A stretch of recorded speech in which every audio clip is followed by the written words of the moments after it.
Shalom, Tuhan Yesus sedang di hati. Firman Tuhan pada hari ini, Sabtu, tanggal 11 Januari 2025, yang saya mendalam firman Tuhan, Ester 5 ayat yang pertama hingga ayat yang ke-14. Demikianlah firman Tuhan. Pada hari yang ketiga Ester mengenakan pakaian ratu, lalu berdirilah ia di pelantaran dalam istana raja. Tepat di depan istana raja, raja bersemayam di atas takhta kerajaan. Di dalam istana berhadapan dengan pintu istana itu. Ayat yang ke-14, lalu kata Seres istrinya dan semua sahabatnya kepadanya, suruhlah orang membuat tiang yang tingginya 50 hasta dan persembahkanlah besok pagi kepada raja, supaya Mordekai disulahkan orang pada tiang itu. Kemudian dapatlah engkau dengan bersukacita pergi bersama-sama dengan raja ke perjamuan itu. Hal itu dipandang baik oleh Haman, lalu ia menyuruh membuat tiang itu. Demikianlah firman Tuhan. Ibu saudara-saudara sekalian saya cinta Kristus, firman Tuhan ya, menjumpai kita semua, khususnya di Ester 5 ayat yang pertama hingga ayat yang ke-14. Di Senin, di hari Sabtu tanggal 11 Januari 2025. Ester 5 ayat yang pertama, pada hari yang ketiga Ester mengenakan pakaian ratu.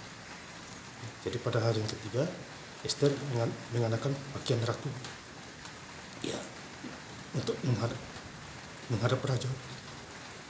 Ya. Ester ini dipakai Tuhan, ya, luar biasa. Ya, makanya ada puasa Ester, ya, karena dia dipakai Tuhan juga, ya, untuk berbicara kepada raja tentang masalah dan persoalan pada zaman itu. Lalu berdirilah ia di perantaran dalam istana raja. Ya. Jadi Ester ini sudah di dalam istana raja. Dia datang kepada raja, ya, dengan pakaian ratu. Tepat di depan istana raja, raja bersemayam di atas takhta.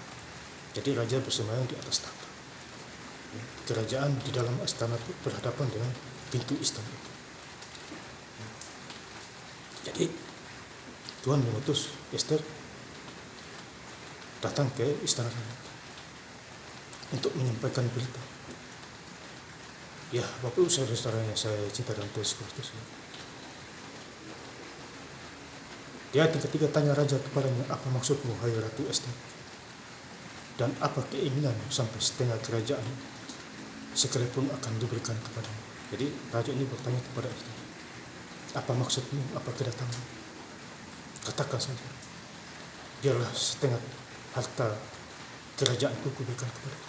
Tapi jawab Ester, tidak, bukan itu maksudku. Jadi apa yang dipikirkan oleh raja itu tidak sama dengan apa yang dipikirkan Ratu Ester itu. Ya, Bapak Saudara. Kemudian kita baca di ayat yang ke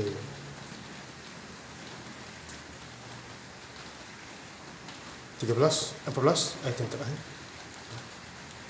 Lalu kata Seres istrinya dan semua sahabatnya kepadanya, suruhlah orang membuat tiang yang tinggi 50 hasta dan persembahkan besok pagi kepada raja, supaya Mordekai disulahkan pada tiang itu. Jadi Mordekai mau digantung di tiang itu. Ya, Bapak Saudara. Jadi karena kejahatan Mordekai dihukum, digantung di tiang itu. Kemudian dapatlah engkau dengan bersukacita pergi bersama-sama dengan raja, pergi ke perjamuan itu. Hal itu dipandang baik oleh Haman, lalu ia menyuruh membuat tiang itu. Jadi Haman, ya, dipandang baik. Haman menyuruh membuat tiang itu untuk menghukum Mordekai, digantung. Jadi kalau kita hidup di dalam Tuhan itu kita terarah kepada Tuhan, fokus kepada Tuhan. Jadi kalau ada orang berbuat jahat, ya, tentu dihukum sama seperti Mordekai. Ya, ada penghukuman. Ya, bagus. Jadi mana yang salah dihukum, mana yang benar ya dia benar. Ya, Bapak Saudara. Jadi ini campur tangan juga Ratu Ester ini untuk berbicara kepada raja. Ya, kadang lidah kita ya bicara yang membuat orang terpengaruh, mulut, perkataan mulut kita.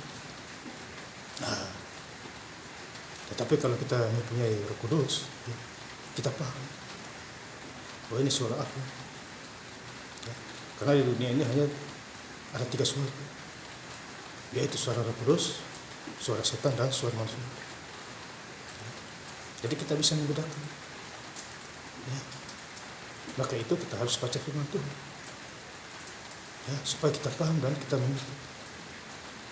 Ya, hari ini hari yang ke-7 aku saya baca Alkitab. Kemarin sudah hari yang ke-6. Ya, biasanya saya baca Alkitab dan 10 hari, belasan hari selesai, 14 hari selesai, 15 hari selesai. Itu sudah rema bagi saya. Jadi Bapak Ibu juga harus membaca. Ya, dan menjadi pelaku-pelaku firman. Jangan mau duit saja, mau gaji saja. Baca firman kadang-kadang, itu pun kalau ada waktu. Kita baca firman setiap hari atau ya apalagi besok hari Minggu ya, gereja di Minggu tanggal 12 Januari 2020. Kita datang kepada Tuhan bersyukur dan bergereja. Ya, di tempat kita masing-masing. Ya, cari Tuhan dan kebenaran, semuanya itu akan ditambahkan kepada. Ya, itu pun penting buat saya.